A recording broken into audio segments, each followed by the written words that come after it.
Je vais vous recommander un webtoon qui a un personnage principal qui n'a plus vraiment peur de rien, parce qu'en fait, il peut pas mourir. Dans un monde classique, de webtoon avec, les chasseurs, les donjons dans des portails, tout le monde a un pouvoir et le sien, c'est que chaque fois qu'il meurt, il revient à la vie 24 heures plus tard.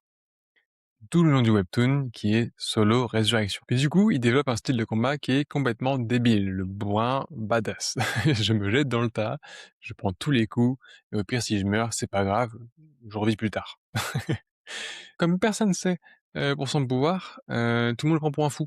Et putain, il fonce dedans, c'est un malade. Et à force d'encaisser, en fait, il va devenir hyper résistant. Il va développer plein de résistances, régénération, anticorps, et cetera. Et c'est devenir vraiment un troll. Vraiment, le mec, il est une brute increvable. C'est le bourrin badass, c'est le mot que j'aime bien pour le décrire. Mais c'est ça qui le rend vraiment drôle. En fait, c'est un côté un peu comme, le chevalier qui reste éternellement. En fait, il va attirer d'autres personnes un peu comme lui, des bourrins, des gens qui foncent dans le tas, qui sont en mode YOLO et let's go, quoi.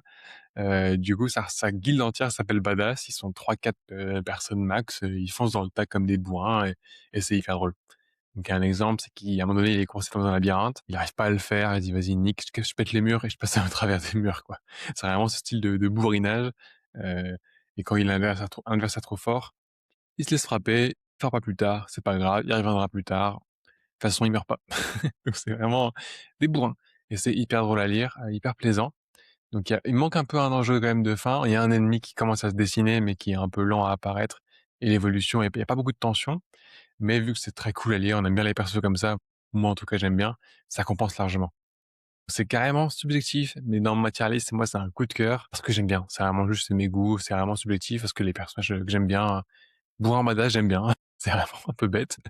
Voilà, ça me fait beaucoup rire et j'adore suivre ce trio-là. Donc, vous me direz ce que vous en pensez, mais si vous aimez les webtoons comme ça, abonnez-vous pour suivre la suite de la tier list et bonne lecture.